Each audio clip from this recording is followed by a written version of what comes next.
Hello everyone, welcome to the Amused Show. मेरा नाम है ध्रुव और मैं लेकर आया हूँ इंडिया में होने वाले मज़ेदार खबरों को लेकर आपके पास। तो चलिए शुरू करते हैं द अम्यूज शो।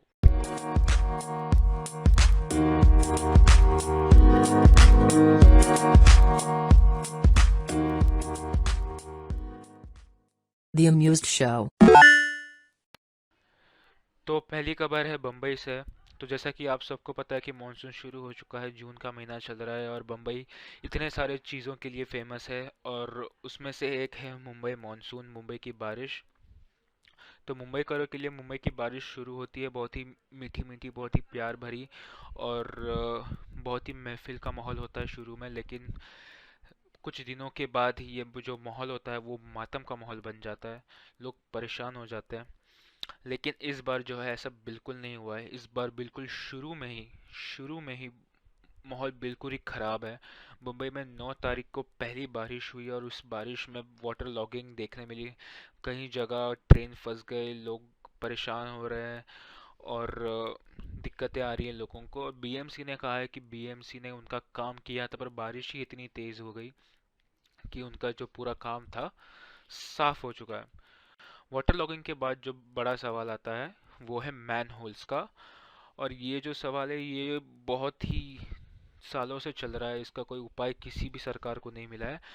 तो 9 तारीख को पहले बारिश के वक्त ही दो महिलाएं हैं जो मैन होल्स में गिरते गिरते गिरी हैं और उनकी जान को कुछ खतरा नहीं हुआ।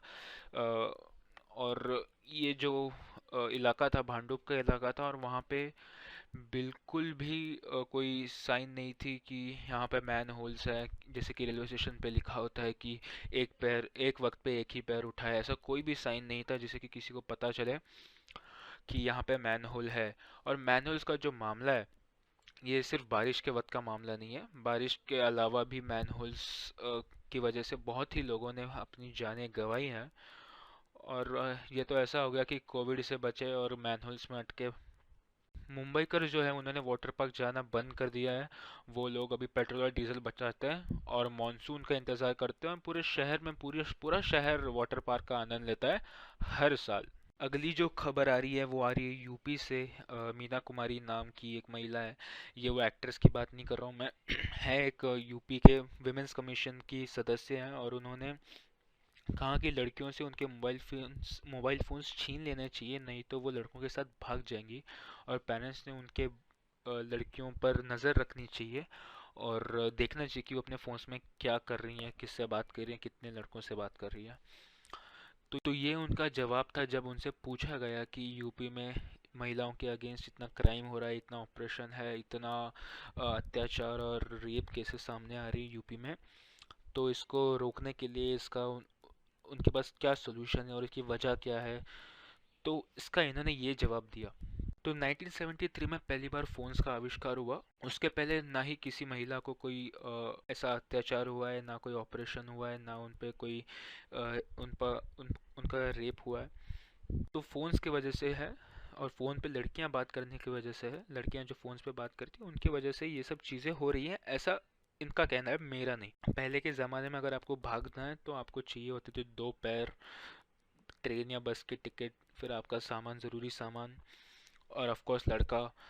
तो लेकिन अब जो है आपको सिर्फ एक फ़ोन चाहिए जो खुलेआम पूरे बाज़ार में लोग बेच रहे हैं। तो इतनी खतरनाक चीज़ है ना फ़ोन, है ना, जिसकी वजह से लड़कियां इतनी बिगड़ चुकी हैं। लड़कियों के जो क्राइम है जो इस छोटे से फ़ोन की वजह से हो रहे हैं, ये इस फ़ोन को बंद कर देना चाहिए। क्यों हम इन्हें यूज़ कर रहे हैं?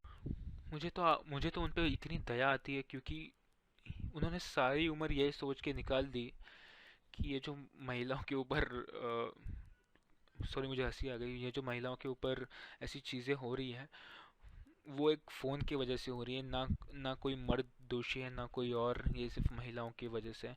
और ये खुद महिला होके भी ऐसा सोचती है, मतलब दया आ गई मुझे इन पे, क्या कहूँ मैं इनके बारे में। अगली जो मज़ेदार खबर आ रही है वो आ रही है हमारे आपके प्रिय और हिंदुस्तान के गुरु, हिंदुस्तान के सबसे चहीते और हिंदुस्तान के मेडिकल साइंस के पिलर की, कि आप कह सकते हैं हिंदुस्तान के मेडिकल साइंस के अश्वत्थामा की, वो है रामदेव बाबा की। तो कुछ हफ्तों पहले उन्होंने एक स्टेटमेंट दिया था जिसमें उन्होंने कहा कि एलोपैथी बकवास है, डॉक्टर्स तो यूं ही है, डिग्री होके भी इतने लोगों की मौत होगी, ये वो। और जो काफ़ी माहौल काफ़ी गर्म था, कंट्रोवर्शियल स्टेटमेंट था। लेकिन अब जो है उन्होंने स्टेटमेंट बिल्कुल ही उल्टा कर दिया, पूरा टर्नओवर हो चुका है। और उन्होंने कहा है कि वो खुद वैक्सीन लगाएंगे। इन्होंने ये भी कहा था कि वैक्सीन नहीं लगाएंगे क्योंकि उनका विश्वास नहीं है एलोपैथी पे। लेकिन अब ये खुद उतर के आए और बोल रहे हैं कि अभी हम वैक्सीन लगाएंगे। और उनके भक्तों से भी उन्होंने कहा है कि वो उन्हें आग्रह करते कि वैक्सीन ज़रूर लगाएं। और ये तो हो गई बात वैक्सीन की, पर उन्होंने ये भी एक पता नहीं क्या चमत्कार हो गया 2 हफ्तों में, क्या मतलब उन्होंने कौन सा च्यवनप्राश खा लिया उनको। उन्होंने कहा है कि डॉक्टर की इज्जत करनी चाहिए, और डॉक्टर्स देवदूत हैं, भगवान के भेजे गए हुए फरिश्ते हैं। तो 2 हफ्तों में जो आदमी अपने स्टेटमेंट्स बदल देता है, ऐसे आदमी पे मैं तो विश्वास ना करूं। मतलब 2 हफ्ते, मतलब आदमी महीना भर 2-3 महीने के बाद अगर कुछ सोच सोच के, मतलब 2 हफ्ते में अचानक ही इतना स्टेटमेंट बदल दिया इन्होंने। और लोग अभी उनके सोच रहे हैं कि अभी हम ले या ना ले वैक्सीन। लोगों ने तो फेसबुक पे स्टेटस भी डाल दिए थे।